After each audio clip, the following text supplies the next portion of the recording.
Salam hormat dan salam sejahtera murid-murid. Apa khabar? Bertemu kembali. Hari ini kita akan belajar Bahasa Melayu tahun 3 SJKT Unit 18 Sejahterakan Bumi, Beg Sabut Kelapa dan Amalan Hijau.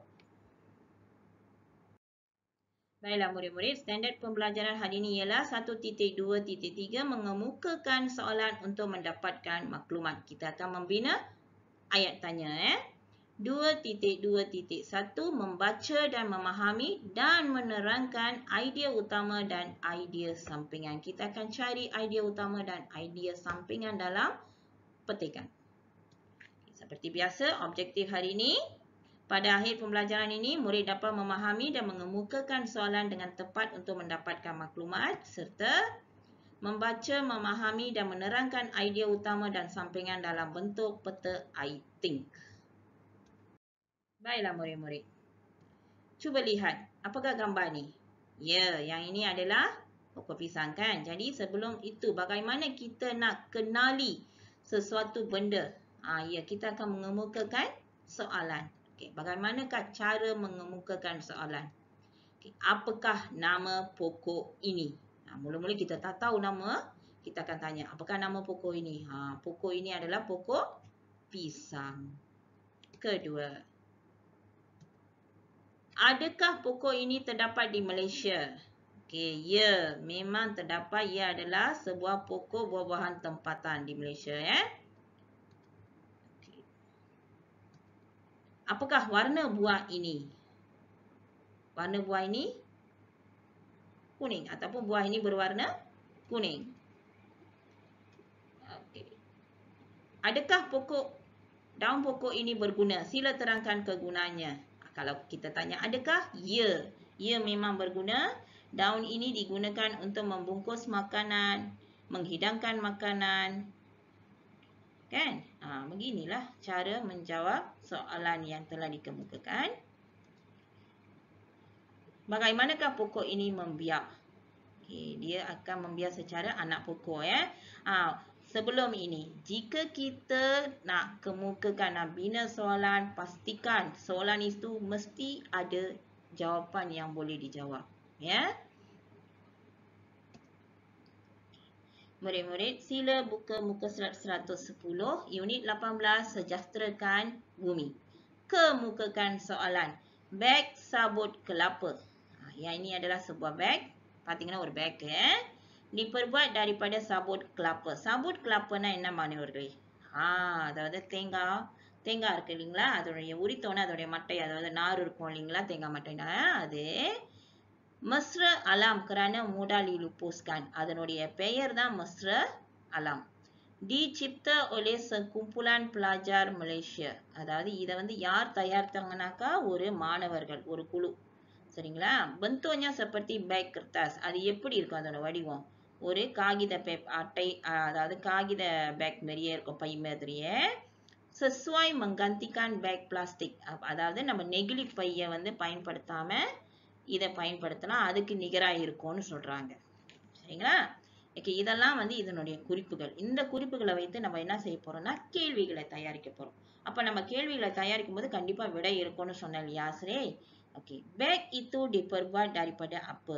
அப்ப விடை இருக்கு. beg ini daripada sabut kelapa. Okay, அடுத்தது வந்து நம்ம என்ன கேள்வி கேட்க போறோம்? இங்க விடைகள் இருக்கு, அதை வைத்து கேட்கலாம். சரிங்களா? அதனுடைய பெயர் என்ன அப்படின்னு கேட்கலாமா இல்லையா? எஸ். அப்பக்கா நம்ம பேக் இனி, அப்ப கண்டிப்பா அங்க இருக்கு தானே? அப்ப நீங்க சொல்லலாம், நம்ம பேக் இனி எல்லா பேக் mesra alam. சரிங்களா? அப்ப கண்டிப்பா விடை இருக்கா? விடை இருக்கிற மாதிரி தான் நம்ம கேள்விகளை கேட்க வேண்டும். நம்ம வந்துட்டு ஏதாவது ஒன்று கேள்விகளை கேட்டுட்டு அங்க விடை கிடைக்கலன்னா அது சரியான கேள்வியா இருக்காது. ஏன்னா நம்ம வந்து ஒரு விஷயத்தை தெரிந்ததுக்காக நம்ம வந்து கேள்விகள் கேட்கிறோம். சம்பந்தம் இல்லாத கேள்விகளை நம்ம கேட்டோம்னாக்கா நமக்கு வந்து ஏற்ற விடைகள் கிடைக்காது. அடுத்ததாக, sesuai menggantikan beg plastik, bentuknya seperti beg kertas, dicipta oleh sekumpulan, யார் தயாரித்தார்கள், அது கூட நம்ம கேட்கலாம். சரியா? இங்க வந்து ஆசிரியர் உங்களுக்கு உதாரணம் கொடுத்திருக்கேன். siapakah yang mencipta beg ini? யார் இந்த பேக்கை தயாரித்தது? கண்டிப்பா விடை இருக்கு. Ia dicipta oleh sekumpulan pelajar Malaysia. Okey, அடுத்தது நீங்க எப்படி கேள்வி கேட்கலாம்? Bentuknya seperti beg kertas. Apakah bentuk beg sabut kelapa ini? Apa? Bentuknya seperti beg kertas. Okey. Apakah kegunaannya? Ia sesuai menggantikan beg plastik. Boleh tak ia menggantikan beg plastik? Ya, ia boleh menggantikan beg plastik. அப்படிலாம் நம்ம வந்து கேள்விகளை தொடுக்கலாம். Baiklah murid-murid, sekarang mari kita buat sebuah latihan ya untuk latih diri. Bina ayat tanya dengan kata tanya. Okey. 2 orang budak perempuan itu menangis di kantin. Apa? 2 orang budak perempuan itu menangis di kantin kerana mi mereka tertumpah. Apa? Kerana சொல்லி வரும்போது நம்ம இங்க என்ன செய்வோம்? என்ன இருக்கும்? ஏன் அந்த 2 மாணவர்கள் அழுதுகிட்டு இருக்காங்க? அப்படின்னு தானே. அங்க kerana சொல்லும்போது காரணம் தானே. அப்ப என்ன வரும்? Yes, betul. Mengapa? Bagus. Lagu itu ditujukan kepada Rosana. அந்த பாடல் வந்து அவங்களுக்கு சமர்ப்பித்தது. அவங்களுக்காக பாடப்பட்டது. Yes, lagu itu ditujukan untuk siapa? யாருக்காக அந்த பாடலை பாடப்பட்டது? அப்படின்னு கேக்குறாங்க. அப்ப அவங்க வந்து ரோசானாக்காக பாடப்பட்டது அப்படின்னு சொல்ல வராங்க. Saya akan memulangkan buku rujukan kamu pada minggu depan. நான் உங்களுடைய புத்தகத்தை அடுத்த வாரம் கொடுக்கிறேன். அப்ப நம்ம கேட்கும்போது எப்பொழுது? Bilakah? எப்பதானே? எப்பொழுது நீங்க வந்து உங்களுடைய புத்தகத்தை என்கிட்ட திருப்பி கொடுப்பீங்க? Ya. Bilakah kamu akan memulangkan buku rujukan? Kursus yang saya hadiri ialah kursus penternakan udang-galah. Okay, அப்போ வந்து நான் வந்து ஒரு குர்சஸ்க்கு போனேன். அது வந்து ஊடாங்காலா சம்பந்தமான குர்சஸ்க்கு போனேன். அப்ப நீ எந்த குர்சஸ்க்கு போன அப்படின்னு கேட்கும்போது apakah kursus yang kamu hadiri? Okay, apakahன்னு கேட்கும்போது அப்ப அவங்க பதில் சொல்லுவாங்க. Ialah வரும். Cik Suzy mengajar di SCK Menghuat Sibu. அப்ப நம்ம கேட்கலாம் அவங்க எங்க சொல்லி கொடுக்குறாங்க? Cik Suzy mengajar di mana? அப்படி கேட்கலாம். Di manakah Cik Suzy mengajar? அப்படியும் கேட்கலாம். அப்ப அவங்க கண்டிப்பா mengajar di SCK Menghuat Sibuன்னு சொல்லுவாங்க. Saya menjawab soalan matematik ini menggunakan operasi darab. Okey, நீ எப்படி அந்த கணித பாடத்தை விடையை கண்டுபிடிச்ச? எப்படி கேள்விக்கு வந்து விடையளித்த அப்படின்னு கேட்கும் பொழுது நீங்க எப்படி கேட்பீங்க? Bagaimana? Bagaimanakah kamu menjawab soalan matematik? அப்ப அவங்க சொல்லுவாங்க நான் operasi darab பயன்படுத்தினேன் அப்படின்ட்டு. ஓகேங்களா? Okay. Sekarang cuba buka muka surat 33 dalam unit 18 sejarahkan bumi di dalam buku jilid 2. Kemukakan soalan. Iங்க பாத்தீங்கன்னா mesra alam இதோட பெயர். Dihasilkan daripada minyak terpakai, அதாவது பயன்படுத்தப்பட்ட எண்ணெய். Kotaknya boleh dikitar semula. அதோட கோத்தா வந்துட்டு பெட்டியை வந்துட்டு திருப்பி நம்ம மறுபயனீடு செய்யலாம் அப்படின்னு சொல்றாங்க. சரிங்களா? Hai Yasmin, cuba kamu hidup bau sabun ini. இந்த வாசனை இழுத்து பாரு அப்படின்றாங்க. வா, harumnya. அடுத்த கேள்வி விட பாருங்க. Ini sabun mesra alam. அப்ப இதனுடைய பெயர் தானே கேக்குறாங்க. எப்படி கேட்பாங்க? Apakah nama sabun ini? Apakah sabun ini? அப்படின்னு கூட கேட்கலாம்ல. அப்ப விடை வந்து apakah nama sabun ini அப்படின்னு கேக்குறாங்க. சரி, அடுத்தது பாருங்க. Sabun ini mesra alam kerana diperbuat daripada minyak masak terpakai yang dapat mengurangkan pencemaran alam sekitar. அப்ப வந்து இத வந்து எப்படி கேட்கலாம்? இந்த சவுக்காரம் வந்துட்டு எதால் செய்யப்பட்டது? Sabun ini mesra alam. Mengapakah ia dipanggil sebagai mesra alam? அப்ப அவங்க சொல்லுவாங்க ஏன் அதை mesra alamனு கூப்பிடுறோம்னா minyak terpakai பயன்படுத்துறோம். அதனால pencemaran alam வந்து குறையுதுன்னு சொல்ல வராங்க. அடுத்தது பாருங்க. Sabun ini dihasilkan dengan mencampurkan bahan seperti minyak masak terpakai, pewangi, pewarna dan larutan soda. அப்படின்னு சொல்லும்போது இதெல்லாம் எதற்கு என்னெல்லாம் பயன்படுத்துறாங்க? Bagaimanakah sabun ini dihasilkan? Apakah bahan-bahan yang digunakan untuk menghasilkan sabun ini? அப்படி கேள்வி கேட்கலாம். அடுத்தது. Ya Yasmin, kotak sabun ini boleh dikitar semula. Apa நீங்க கேட்கலாம்? Adakah kotak sabun ini boleh dikitar semula? ya அப்படின்னு சொல்லி நம்ம விடை கொடுப்போம். Okey, cikgu harap murid-murid dapat jawab muka surat ini ya. Baiklah murid-murid, apakah itu idea utama? Idea utama adalah aktiviti ini terbuka kepada murid tahun 3. Idea sampingan aktiviti ini tak dapat memupus semangat perpaduan. Idea utama, setiap kumpulan harus melalui 6 hentian dalam aktiviti ini. Idea sampingan, mereka mesti mengikut arahan dan menjawab soalan di hentian yang ditetapkan. இங்க நீங்க பாத்தீங்கன்னா idea உத்தாமனாக்கா மிக முக்கிய கருத்து. Idea சம்பிங்கன்னா அதை ஒட்டிய பின்தொடர்ச்சியான கருத்துகள். சரிங்களா? அதை தான் நம்ம சொல்லுவோம். சரிங்களா? தொடர் கருத்துகள்னு சொல்லுவோம். ஐடியா உத்தாமனா முக்கிய கருத்துகள். Okey, makanan karbohidrat, makanan yang sihat. Ia memberi tenaga kepada kita untuk aktif sepanjang masa. Makanan karbohidratனா தெரியுங்களா? மாவுச்சத்து உள்ள உணவுகள் நமக்கு வந்து உடலுக்கு வந்து என்ன கொடுக்கும்? சக்தியை கொடுக்கும். நம்ம அன்றாடம் ஆக்டிவா இருக்கிறதுக்கு. ஓகே, அது வந்து ஐடியா உத்தமவா நம்ம வந்து makanan karbohidrat, makanan yang sehat. அதுதான் ஐடியா உத்தம. அந்த உணவை பத்தி தானே பேசியிருக்கோம். அது எந்த மாதிரியான உணவு? makanan, ஓகே, ஐடியா சம்பிங்கன்னு சொல்லும்போது அது நமக்கு என்ன கொடுக்கும்? memberi tenaga untuk aktif sepanjang masa. அதுதான் இரண்டாவது கருத்து. சரிங்களா? ஆனா அது வந்து அந்த முதல் தலைப்பை ஒட்டி முதன்மை கருத்தை ஒட்டி இருக்கிறதுனால அது வந்து அடுத்த கருத்தாக இருக்கிறது. சரிங்களா? தொடர் கருத்தா இருக்கு. புரியுதுங்களா உங்களுக்கு? Okey, sekarang buka muka surat 111, baca dan fahami. Amalan hijau. Amalan hijau ialah amalan hidup mesra alam. Contoh amalan hijau adalah seperti penggunaan lampu cekap tenaga. Amalan ini dapat mengurangkan pembaziran tenaga elektrik. சரி மாணவர்களே, ஏற்கனவே ஆசிரியர் வந்து உங்களுக்கு வந்து சொல்லி கொடுத்துருக்கேன். lampu cekap சொல்லும் போது நீங்க பாத்தீங்கன்னா அந்த சோலார் சிஸ்டம் பயன்படுத்தும் இல்லைங்களா, எல்இடின்னு பயன்படுத்துவோம். அந்த மாதிரி அது வந்து என்ன செய்யும்னாக்கா நம்மளுடைய மின்சாரத்தை மிச்சப்படுத்தும். சரிங்களா? விரயமாகாமல் கட்டுப்படுத்திக் கொள்ளும். சரிங்களா? Okay, jom kita tengok ya. Idea utama, இதோட முதன்மை கருத்து என்னன்னு பாத்தீங்கன்னா, amalan hijau ialah amalan hidup mesra alam. அதுதான் முதன்மை கருத்து. அதனுடைய தொடர் கருத்துன்னு சொல்லும்போது என்ன மாதிரியானது? Contoh amalan hijau adalah seperti penggunaan lampu cekap tenaga. அடுத்தது amalan ini dapat mengurangkan pembaziran tenaga elektrik. இதெல்லாம் வந்து நீங்க பாத்தீங்கன்னா முதன்மை கருத்தை ஒட்டிய தொடர் கருத்துகள். அதுதான் ஐடியா சம்பிங்கானா வரும்.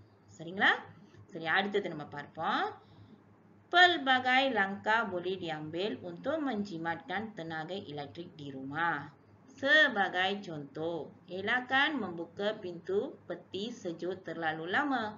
Tindakan tersebut akan membazirkan tenaga elektrik. இங்க நீங்க முதன்மை பாத்தீங்கன்னாக்கா முதன்மை கருத்து எதை பத்தி பேசியிருக்காங்க?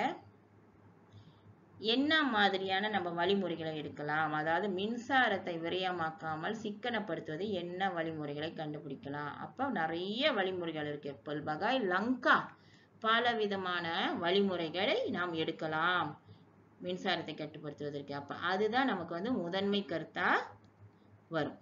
சரிங்களா?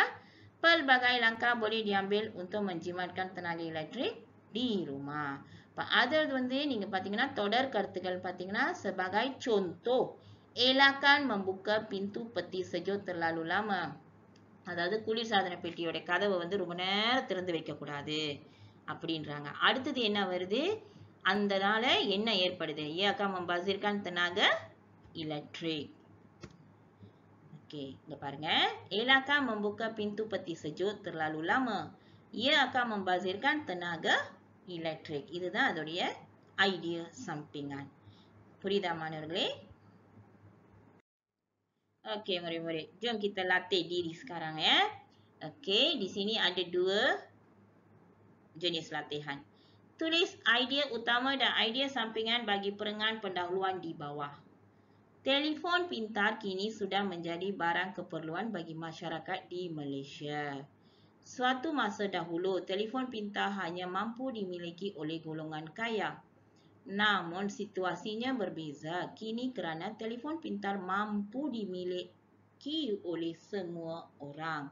Telefon pintar என்பது திறன்பேசி. திறன்பேசி வந்துட்டு இப்போ வந்து ஒரு அத்தியாவசிய பொருளாயிடுச்சு. barang keperluan. மிக மிக முக்கியம். கைத்தொலைபேசி இல்லாமல் நம்மளால இயங்க முடியாது. அது இப்போ உள்ள காலகட்டத்துக்கு கண்டிப்பாக வேண்டும். சரிங்களா? ஏன்னா இல்லைனாக்க நம்மளாம் எப்படி வந்துட்டு பாடங்களை படிப்போம். ஆமாவா இல்லையா? ஓகே. Suatu masa dahulu, அதாவது ஒரு காலகட்டத்துல வந்துட்டு முன்பு வந்துட்டு telephone pintar hanya mampu dimiliki oleh orang kaya. அதாவது நல்ல வசதி படைத்தவர்கள் மட்டும்தான் இதை வந்து ஒரு காலத்துல வந்து பயன்படுத்தினாங்க. கை தொலைபேசியை பயன்படுத்தினாங்க, திறன்பேசியை பயன்படுத்தினாங்கன்னு சொல்றாங்க. Namun situasinya berbeza kini kerana telefon pintar mampu dimiliki oleh semua orang. ஆனா இப்போ உள்ள சூழ்நிலைக்கு பார்த்தீங்கன்னாக்கா மாறிடுச்சு. berbeza. இங்க அனைவருனாலும் இதை வந்து வாங்க முடியும், பயன்படுத்த முடியும், அனைவருக்கும் இருக்குன்னு சொல்றாங்க. சரியா? ஓகே, இதை பத்தி பார்த்தீங்கன்னாக்கா அப்பக்கா ஐடியா உத்தாம எதை பத்தி பேசுறோம்? டெலிஃபோன் பின்தாரை பத்தி தானே பேசுறோம். அப்ப எப்படி வரும்? Telefon pintar kini sudah menjadi barang keperluan bagi masyarakat di Malaysia. அப்ப அதுதான் ஐடியா உத்தாம, முதன்மை கருத்து. தொலைபேசியை பத்தி தானே, திறன் தொலைபேசியை பத்தி தானே பேசுறோம். ஓகே, அடுத்தது idea sampingan. Dahulu telefon pintar hanya mampu dimiliki oleh golongan kaya. அடுத்தது பார்த்தீங்கன்னா இப்போ வந்து situasi மாறிடுச்சு. Kini kerana telefon pintar mampu dimiliki oleh semua orang. அப்ப எப்படி எழுதலாம்? Dahulu hanya mampu dimiliki oleh golongan kaya, kini dimiliki oleh semua. இப்படியும் சுருக்கி எழுதலாம், அல்லது நீங்க முதன்மையான கருத்தை எழுதுற மாதிரி முழுமையான வாக்கியம் அப்படியே எடுத்து கூட நீங்க அங்க எழுதலாம். பிழையே இல்லை. சரிங்களா? Okay, kedua, salah memiliki jenis kasut boleh menjejaskan kesehatan. தவறுதலாக நம்ம வந்து காலணியை வந்து நம்ம வந்து தேர்ந்தெடுத்தோமா அது வந்து நம்மளுடைய உடல்நிலையை பாதிக்கும்னு சொல்றாங்க. Sekiranya saiz kasut yang dipilih lebih kecil daripada saiz kaki, ia boleh mengakibatkan aliran darah tidak lancar. அதாவது நம்ம கால் அளவோடைய பாத அளவோட சிறியதா வாங்கியிருந்தோமா நமக்கு வந்து என்ன பாதிப்பு ஏற்படும்? நம்மளுடைய உடல் ரத்த ஓட்டம் வந்து சீரா இருக்காது. tidak lancar. Selain itu, memakai kasut tumit tinggi boleh menyebabkan rasa sakit di bahagian pinggan. அதாவது நீங்க பாத்தீங்கன்னா ஹீல் ஷூ சொல்லுவோம் இல்லையா? அப்ப பெண்கள்லாம் போட்டிருப்பாங்க, பார்த்திருக்கீங்களா? உயரமான காலணி பார்த்திருப்பாங்க, பின்னாடி இப்படியே ஊசி மாதிரி நீட்டா இருக்கும் இல்லைங்களா? அதெல்லாம் நம்ம போட்டோம்னாக்கா என்ன வரும்? இடுப்பு வலி, bahagian pinggan. ஓகே, சரி. இதுல வந்து முதன்மையான கருத்து என்ன சொல்ல வராங்க? Salah memilih jenis kasut boleh menjejaskan kesehatan. சரி, அடுத்தது பார்த்தீங்கன்னா saiz kasut yang dipilih lebih kecil daripada saiz kaki, ia boleh mengakibatkan aliran darah tidak lancar. அப்புறம் நீங்க பார்த்தீங்கன்னாக்கா memakai kasut tumit tinggi boleh menyebabkan rasa sakit di bahagian pinggan. அப்ப வந்து விடை எப்படி வரும்? Pemilihan kasut yang salah boleh menjejaskan kesehatan. மாணவர்களே, இப்ப நீங்க பாத்தீங்கன்னா அந்த வாக்கியத்தை அப்படியே எடுத்து எழுதலாம், அதை நீங்க வந்து வேற மாதிரியாகவும் அதே கருத்தோட நீங்க எழுதலாம். பிழையே இல்லை. சரி, ஐடியா sampingan A இருக்கு, B இருக்கு. அங்க 2 இருக்கு இல்லையா? ஒண்ணு வந்து சின்னதா வாங்கணுமாக்கா, சிறிய அளவுல வாங்கணுமா, நம்மளுடைய ரத்த ஓட்டம் சீரா இருக்காதுன்னு சொன்னாங்கல்ல. Saiz kecil akan mengakibatkan aliran darah tidak lancar. இரண்டாவது, kasut bertumit tinggi akan mengakibatkan kesakitan di bahagian pinggan. சரிங்களா? Okay, baiklah murid-murid. Sekarang mari kita lihat muka surat 34 di dalam buku jilid 2, aktiviti 2, baca teks. SJKC, Taman Indah telah menubuhkan kelab gitar semula. Tujuan kelab itu adalah untuk memupuk kesedaran murid-murid tentang pentingnya amalan gitar semula. Jumlah ahlinya kira-kira 200 orang. Pelbagai aktiviti gitar semula telah dijalankan oleh kelab tersebut. Antaranya termasuklah kempen mengumpulkan sarang telur. Sarang telur itu ditampalkan pada dinding kelab bagi mengurangkan pencemaran bunyi. அதாவது நீங்க பாத்தீங்கன்னா SJKC வந்துட்டு என்ன உருவாக்கியிருக்காங்கன்னா ஒரு club guitar சிமுல மறுபயனீடு கிளப்னு செய்திருக்காங்க. அது எதற்காக செய்திருக்காங்கனாக்கா மாணவர்களுக்கு வந்து மறுபயனீட பத்திய விழிப்புணர்வுக்கு. அப்ப அங்க வந்து நீங்க பாத்தீங்கன்னா 200 பேர் இருக்காங்க. சரிங்களா?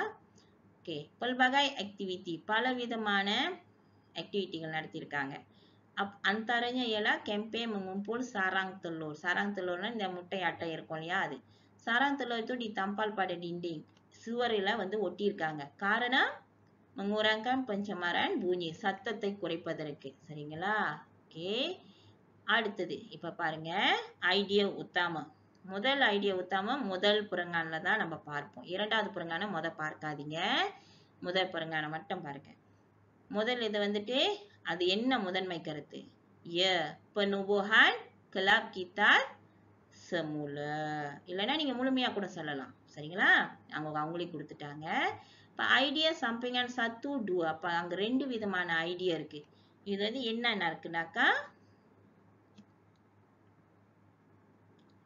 நீங்க பாத்தீங்கன்னாக்கா இங்க tujuan kelab itu adalah untuk memupuk kesedaran murid-murid tentang pentingnya amalan gitar semula. இரண்டாவது பாத்தீங்கன்னா அங்க வந்து 200 மாணவர்கள் இருக்காங்கன்னு சொல்லியிருக்காங்க. சரிங்களா? ஓகே. இரண்டாவது பத்தி பாத்தீங்கன்னாக்கா ஐடியா உத்தாம வந்து என்னது? pelbagai aktiviti gitar semula telah dijalankan. அந்த கிளப் வந்து பலவிதமான ஆக்டிவிட்டி செய்திருக்காங்க. சம்பிங்கா நீங்க பாத்தீங்கன்னா முதல்ல அவங்க என்ன செய்தாங்க? முட்டை அட்டையெல்லாம் வந்துட்டு சேகரித்தாங்க. இரண்டாவது வந்து என்ன செய்திருக்காங்க? அந்த முட்டை அட்டையெல்லாம் சுவர்ல ஒட்டி இருக்காங்க. tampal sarang telur. எதுக்கு? mengurangkan pencemaran bunyi. இப்போ நம்ம பார்ப்போம். Okay. pelbagai aktiviti kita semula dijalankan. இது வந்து ஐடியா utama 2, perengan 2 வட. இப்ப perengan 1 வட ஐடியா sampingan 1 பார்ப்போம். Okey, memupuk kesedaran murid-murid tentang kepentingan amalan gitar semula. Okay, இப்ப ஐடியா 2 வந்து நீங்க தான் எழுதணும். இங்கேயே இருக்கு. ஆசிரியர் ஏற்கனவே உங்களுக்கு விளக்கிட்டேன். நீங்க செய்யலாம். ஓகே, இப்ப இங்க வந்துட்டு ஐடியா உத்தாம 2ல வந்து ஐடியா sampingan 1 பார்ப்போம். Yes. Kempen mengumpulkan sarang telur. என்ன ஆக்டிவிட்டி செஞ்சாங்கனாக்கா பலவிதமான ஆக்டிவிட்டியில முதல்ல வந்து அவங்க என்ன செஞ்சாங்க? அட்டையெல்லாம் சேகரிச்சாங்க. இரண்டாவது ஐடியா வந்து என்ன செஞ்சாங்க? அந்த அட்டையெல்லாம் என்ன செய்தாங்க? அதை தான் நீங்க அங்க செய்ய போறீங்க. Okey, cikgu harap murid-murid dapat menjawab dengan betul ya. Baiklah murid-murid, hari ini kita telah belajar cara mengemukakan soalan untuk mendapat maklumat yang terperinci dan bagaimana nak mencari idea utama serta idea sampingan dalam sesuatu petikan. Cikgu harap murid-murid dapat selesaikan tugasan yang telah diberi dengan betul. Okey, setakat ini saja untuk hari ini. Okey, terima kasih dan keladi sentiasa berwaspada dan kekalkan keindahan dunia kita. Jaga-jaga diri ya. Terima kasih.